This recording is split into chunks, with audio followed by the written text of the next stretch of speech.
بسم الله الرحمن الرحيم وزيرك وزارة الشقة شقالها دلنيرة عيارها وزير كحجينك وزارة الشقة شقالها دلنيرة عيارها بعض صحافة بعض سبورتيجا مسؤولين الدولة كمان تبغى السلام السلام عليكم ورحمة الله وبركاته maanta oo ah 13 bishii afraad 2019 waxaan halkaan isugu nimi in lagu dhawaaqo barnaamij muddo hawshiisa wasaaradda ku jirtay oo ahaa in la magacaabo xiriirka kubadda cagta ee Puntland kaas oo muddo ka shaqayn doona hawlaha ka taagan dalka iyo sidii hawlahaas iyo qorshahooda ay u gali lahaayeen isbeddelkii dawladda iyo waqtiyadii la soo socday ayaa saameyn badan ku yeeshay dib u dhacyo badan iyo hawlo badan oo aan sidii ahaayeen u qabsoomin iyadoo ay ahayd waqti ka hor in la magacaabo maanta waxaanu u fadhinaa barnaamijkaas insha Allah talo iyo maaragtay wacyigelin badan iyo meelo badan iyo hawlo badan oo sidii looga baaraandegi lahaa hawshan sidii ay u fuli lahayd sistamka Soomaaliya iyo dowlad goboleedyada isla qaateen loola jaan qaadi lahaa iyada oo laga amba qaadayo heshiiskii baydhabo lagu heshiiyay ahaa in dowlad goboleedyada xiriiradooda ay soo magacowdaan kadibna ay hawshii sidii loo fulin lahaa loo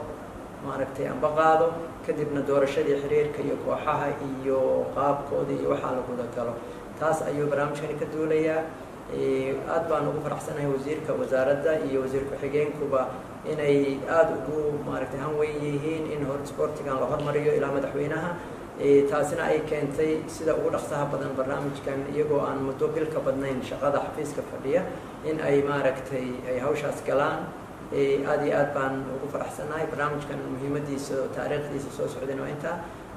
kadibna waxaan kulli ku wareejinayaa wasiirada iyaga dardaaranka iyo qaabka ku dhawaaqidii xiriirka iyo hawshooda iyo wixii tala ah baa wasiirada ku wareejinaya waxaan siinayaa hal kalmid wasiir ku-xigeenka si uu adruti farxad weyn oo tahay maanta hawshaas xiriirka lagu dhawaaqo hal mudan ma dhahayo wasiirka ayaa madeynaya laakiin insha Allah waxaan rabnaa inuu noqdo xiriirkan xiriir ka duwan xiriiradii soo jiray nidaamka sportskan oo ka duwanaado nidaamka hore sportiga uu noqdo sports intii ku matala Puntland iyo dhammaan Soomaaliya akhlaaq hadday noqoto xirfad kale hadday noqoto runtii hufnaan waxaan sports ku noqdo sports ku dhisan aqoon sports gudbinaya qiyamka iyo akhlaaqda reer Puntland iyo Soomaaliya oo dhan marka waxaan rabnaa inaan ku shaqaystaan sidaa in idinku wada shaqayntiina runta xoojisaan la shaqaynta wasaaradda runtii ay noqoto waxa ugu muhiimsan oo hadda looga ay tahay inaad si dhow ula shaqaysan wasaaradda iyo cidda ay shaqayso dhammaan arrinta waxaan runtii idinku mudaadinayaa oo iyada daarmeyna noqo shaqada saddex ay qabtay oo runtii dadka xirfadda u leh ay ka fogaato qof jeclays ay ka fogaato qofkan aan xiriirka leenahay laakiin si kastoo qofka ka fikir duwan yahay inaad ku dhiiran karto qofka xirfadda laana waxaan aan qabanaysaa waa shaqo u baahan xirfad marka qofka xirfadeeda leh in la raadiyo in loo raadiyo waliba qofkaas awoodda uu leeyahay inay idinka timaado xaggiina marka laga magacaabo inaan faraa ka qaadin in tababarkeeda iyo si loo horumarin lahaan aad ka sii shaqaysaan haddii lahayd intaan waan joogno waxaan ku dadaalanaa sportsku inuu noqdo sports matalaya reer Puntland astaan u ah Soomaaliya oo dhan runtii gaari kara regionkan ku noolahay East Africa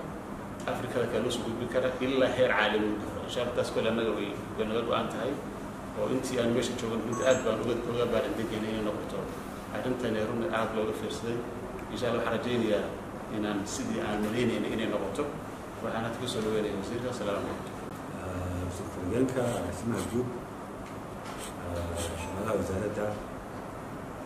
baada sportiga السلام عليكم ورحمة الله وبركاته. ساق أنا قاعد شغلني لذا عن صحافة دولية هناي أنتي إن دتك بنتلان جودهان قارهانا بعض سبورتس أنا لسه أتسينو أنا مقاولني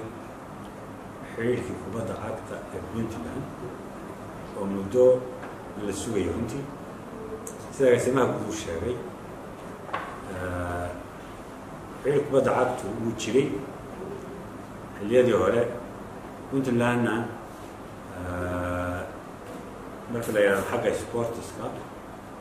runtii sumcad weyn iyo karaamo weyn bay ku leedahay soomaaliya ciyaarihii ka dhacay tartamadii maamul goboleedada dhacay marna 2 jeer inay dhaceen marna muqdisho ka dhaceen marna ka dhaceen Garowe 2 jeerba marna Soomaaliya oo dhan waxaa koobkii qaaday Puntland taasoo ahayd sumcad iyo sharaf intii weyn oo u soo hoyatay Puntland aan odhan karo waxaa sabab u ahaa xil wasaaradda shaqada iyo shaqaalaha iyo sportiska gaar ahaana xiriirka kubadda cagta markaa jiray runtii oo dadaal iyo aqoon iyo xirfadba u lahaa runtii inay Puntland soo gaarsiiyaan heerkaas magacaasna ay u sugayaan kii ku xigay waxaan nahay Puntland waxay u soo baxday finalka laakiin waxay gashay heerka labaad labada jeerba Soomaaliya tartanku ka dhacay Puntland runtii heer aad iyo aad u wanaagsan marna way qaatay marna heerkaas bay gaadhay oo finalka ay u soo baxeen sidaa daraaddeed Puntland marka la yidhahdo Soomaaliya waxaan u malaynayaa meesha la kunyayo xagga kubadda cagta waxay tahay ugu wanaagsan inay tahay marka waxaan u soo jeedinayaa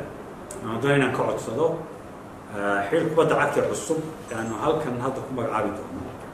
iyadoo uu jiray dib u dhac magacaabidda xiriirka kubadda cagta sababteedana ay lahayd sida agaasimaha guud uu sheegay isbedelkii maamulka dowladda waxay tahay oo isbedelay sanadkii hore loo baahnaa hadda ka hor in xiriirkan la magacaabo in xoogaa dib u dhac uu yimid dadka reer Puntland iyo bahda sportska Puntlandna waxay si weyn u sugayeen oo u eegayeen in la magacaabo xiriirka kubadda cagta si ciyaarihii sportska ee kubadda cagta loo dardargeliyo runtii waxaa jira runtii dowladda federaalka iyo maamul goboleedadu xiriirada kubadda cagta ama xiriirka kubadda cagta ee federaalka ilaa heer maamul goboleed heshiisyo ay galeen taasoo ahayd in xiriirada kubadda cagta la magacaabo 2018 gobolada kale ama idhaahda maamul goboleedada kale xiriiradoodii runtii waa la magacaabay amana 2018 bishii 9aad laakiin xilligaas maadaama isbedel dowladeed iyo waxay soo fool lahaayeen doorashooyin iyo waxay ku jireen dowladda Puntland in la magacaabo xiriirka kubadda cagta ee Puntland waxaa dib u dhac ku yimid runtiina si weyn ayaa loo sugayey maanta ayaa noo suura gashay marka waxaan doonayaa sidoo si ku-xigeenku ka dhawaajiyey xubnaha aan kusoo sheegi doono inaan runtii la dardaarmo ay ogaadaan inay iyaga laga bilaabo maanta ay dusha ku sitaan ama ay dusha u riteen mas-uuliyadda aad iyo aad u ballaaran waa mas-uuliyadda sportiska Puntland taas waxay ka dhigan tahay inaad sharaftii iyo magacii iyo karaamada Puntland aad idinku dusha taqaanaa maanta laga bilaabo aad mas-uul ka tihiin runtii ciyaaruhu ay ka duwan yihiin waxyaabaha kale xidhiidhada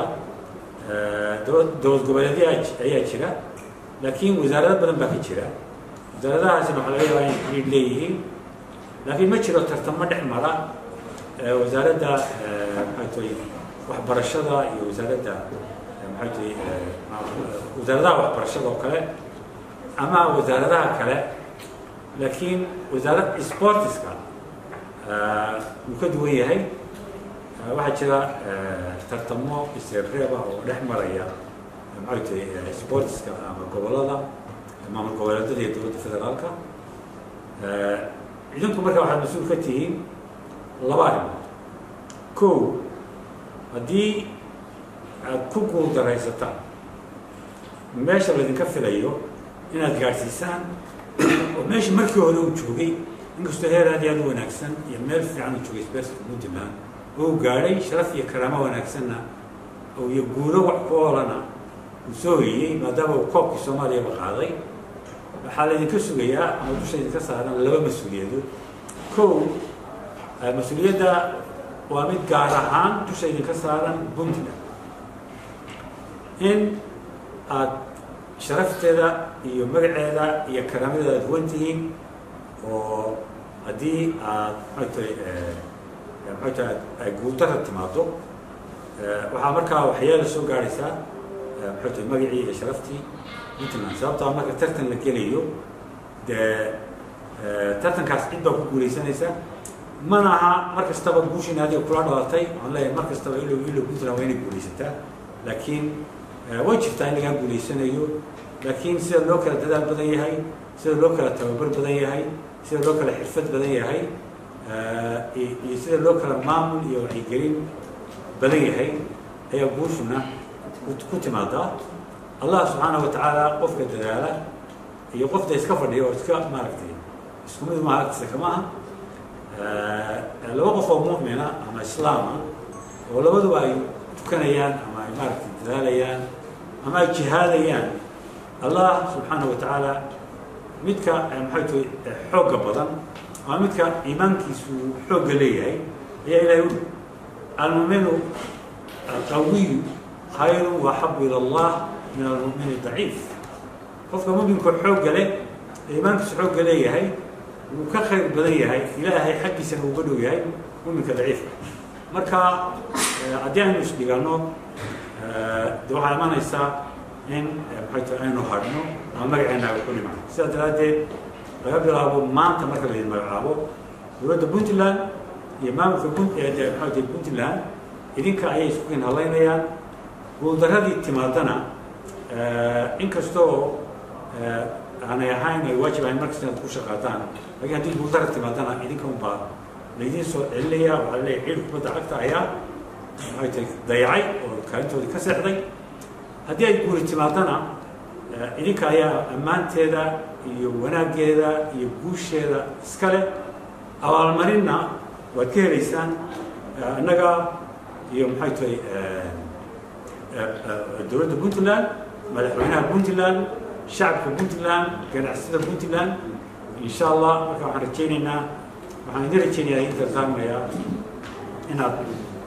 maxay tahay intiina laydin soo xulay waxaa laydinku soo xulay xirfad waxaa laydinku soo xulay inaad tihin dadka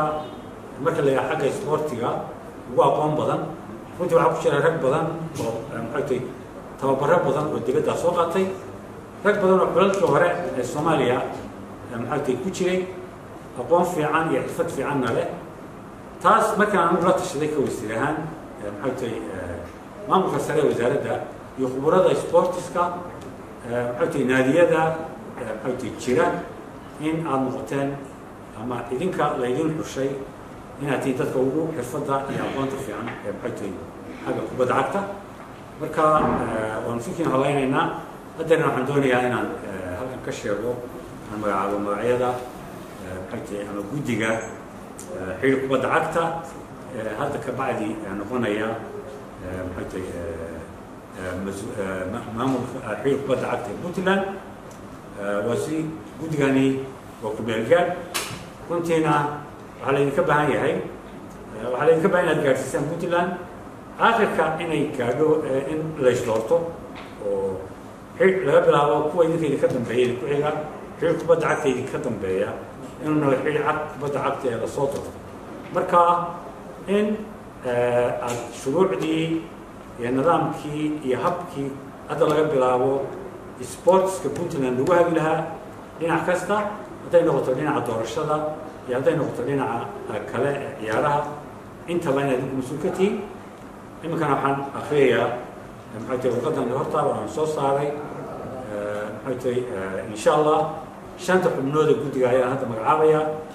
marka 6 xubnood baa loo baahan yahay oo guddigu ka kooban yihiin 6 xubnood waxaa 5 xubnood oo xidhi kubadda cagta oo xubnaha muhiimka iyo xoghaynta laakiin waxaan magacaabaynaa 5 xubnood ee guddiga marka warqadii ayaan akhriyayaa ku socota xidhi kubadda cagta ee Soomaaliya og guddoomiyaha xiriirka kubadda cagta ee maamul goboleedada og agaasimaha guud ee wasaaradda shaqada iyo shaqaalaha dhalinyarada iyo ciyaaraha ee dowladda puntland og wasiir ku-xigeenka wasaaradda shaqada iyo shaqaalaha dhalinyarada iyo ciyaaraha ee dowladda puntland ujeedda magacaabis xiriirka kubadda cagta ee dowladda puntland kadib